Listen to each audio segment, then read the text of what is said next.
Hi అండి. ఈరోజు మనము బియ్యం పిండితో కరకరలాడే వడియాలను ఏ విధంగా ప్రిపేర్ చేసుకోవాలో ఈ వీడియోలో తెలుసుకుందాము.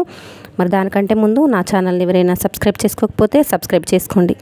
మరి ఈ బియ్యం పిండి వడియాల కొరకు ముందుగా మనం 2 గ్లాసుల బియ్యం పిండి కొరకు 4 గ్లాసుల వాటర్ని తీసుకొని మరిగించుకొని, ఈ వాటర్ మరుగుతున్నప్పుడు ఇందులోనికి 2 టీ స్పూన్స్ వరకు కలంజీ సీడ్స్ని, అలాగే 1 టీ స్పూన్ వరకు వాముని, 1 టీ స్పూన్ వరకు జీలకర్రని, రుచికి సరిపడా ఉప్పును వేసుకొని బాగా మరిగించుకోవాలి. ఈ నీళ్ళు ఇలా మరుగుతూ ఉన్నప్పుడు మనము బియ్యం పిండిని ఇందులోనికి వేసుకొని కలుపుతూ, ఒక చేతితో వేసుకుంటూ మరొక చేతితో గరిటెతో ఈ విధంగా కలుపుతూ ఉండాలి. ఇదంతా కొంచెం ఈ విధంగా దగ్గర పడుతూ ఉంది. ఉండలేమి కూడా ఉండకుండా చక్కగా ఈ పిండినంతా కూడా ఈ విధంగా గరిటెతో మనము కలిపేసుకోవాలి. పిండి ఎక్కడ కూడా ఉండకుండా కలిపేసుకున్న తర్వాత మనము స్టవ్ని లో ఫ్లేమ్లోకి అడ్జస్ట్ చేసుకొని మూత పెట్టేసుకొని 2-3 నిమిషాల పాటు ఇలాగే ఉంచేసేయాలి. 2-3 నిమిషాల తర్వాత మనము మూత తీసేసుకొని ఇదంతా కూడా చల్లార్చుకొని మరొక గిన్నెలోనికి ఈ పిండినంతా ట్రాన్స్ఫర్ చేసుకొని ఒకసారి మెత్తగా కలిపేసుకున్న తర్వాత మురుకుల గొట్టంలో స్టార్ గుర్తున్న బిళ్ళను వేసుకొని ఇందులోనికి మనము కలిపి పెట్టుకున్న ఈ పిండిని వేసుకొని వడియాలను పెట్టుకుంటే సరిపోతుందండి. వడియాలు పెట్టేటప్పుడు మనం గుర్తుపెట్టుకోవాల్సిన విషయం ఏంటంటే, మనము వడియాలు ఈ విధంగా పెట్టడం అయిన తర్వాత చివరి భాగాన్ని మనము అతికించడం మాత్రం మర్చిపోవద్దండి.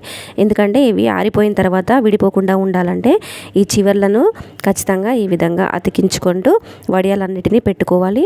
ఒకవేళ ఈ వడియాలను మీరు ఫ్యాన్ కింద పెట్టినట్టయితే ఒక 5 గంటల తర్వాత వీటిని తీసి రివర్స్ చేసుకొని మళ్ళీ ఒక రోజంతా ఆరబెట్టేసుకోవాలి. లేదా ఎండలో ఆరబెట్టుకున్నట్టయితే 2 గంటల తర్వాత మనము వీటిని రివర్స్ చేసుకొని రెండవ వైపు కూడా ఆరబెట్టేసుకోవాలి. నేను ఫ్యాన్ కింద ఆరబెట్టుకున్నాను కాబట్టి 5 గంటల తర్వాత తీస్తున్నాను. నీళ్లు చల్లకపోయినా కానీ ఇవి ఈజీగా వచ్చేస్తాయి. ఈ విధంగా నేను ఆ రోజంతా ఆరబెట్టేసుకున్నాను. మరొక రోజు కూడా ఆరబెట్టేసుకున్నాను. పూర్తిగా 2 రోజుల వరకు నేను ఆరబెట్టుకున్నాను. ఈ వడియాలను మీరు ఎండలో ఆరబెట్టుకున్నా కానీ 2 రోజుల వరకు ఆరబెట్టుకోండి. సంవత్సరం పాటు మరి స్మెల్ రాకుండా చక్కగా ఉంటాయండి. సంవత్సరం పాటు కూడా మనం వీటిని యూజ్ చేసుకున్న స్మెల్ అనేది రాకుండా ఉంటుంది. కాబట్టి ఒక 2-3 నెలల కొరకైతే మీరు ఫ్యాన్ కిందనే 2 రోజులు ఆరబెట్టుకుంటే సరిపోతుందండి. లేదంటే ఎక్కువ కాలం నిల్వ ఉండాలంటే మాత్రం ఖచ్చితంగా మీరు ఎండలో 2 రోజుల వరకు ఆరబెట్టేసుకోండి.